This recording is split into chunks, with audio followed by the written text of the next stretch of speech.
ઘણા વર્ષો પહેલા એક શ્રીમંત માણસ સેમ નામના માણસને લઈને બતકનો શિકાર કરવા ગયો. તેઓ ઘોડાગાડીમાં જતા હતા અને રસ્તામાં ગાડીનું એક પૈડું તેના ચક્કરમાંથી નીકળી ગયું.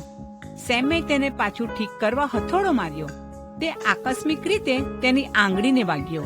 તેના મુખમાંથી તરત જ કેટલાક ખરાબ શબ્દો નીકળી ગયા. તે ઝડપથી તેના ઘૂંટણ પર પડ્યો અને તેણે પ્રભુની ક્ષમા માંગી. પ્રભુ ખ્રિસ્તી જીવન જીવવું ઘણીવાર મુશ્કેલ હોય છે, તેણે પ્રાર્થના કરી. પેલા ધનિક માણસે કહ્યું, સેમ, હું જાણું છું કે તમે ખ્રિસ્તી છો, પણ મને કહો કે તમે આટલો સંઘર્ષ કેમ કરો છો? હું નાસ્તિક છું અને મને આવી સમસ્યા નથી. સેમને શું બોલવું તે ખબર ના પડી ત્યારે જ 2 બતક માથા ઉપરથી ઉડીને ગયા. માણસે તેની બંદૂક ઊભી કરી અને 2 ગોળી છોડી. મૃતકને છોડી દો અને તે ઘાયલ પક્ષીની પાછળ જાઓ, તેણે બૂમ પાડી. સેમે એ બતક તરફ ઇશારો કર્યો જે બચવા માટે ભયાવહ રીતે ફફડી રહી હતી અને સેમે કહ્યું, મને હવે તમારા માટે જવાબ મળી ગયો છે બોસ.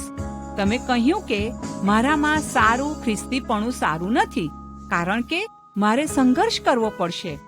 સારું, સમજો કે હું ઘાયલ બતક છું અને શૈતાનથી દૂર જવા માટે સંઘર્ષ કરી રહી છું, પરંતુ બોસ, તમે મૃત બતક છો.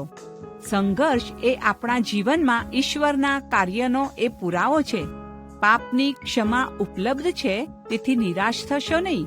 યાદ રાખો, મૃત બતક ફફડતી નથી.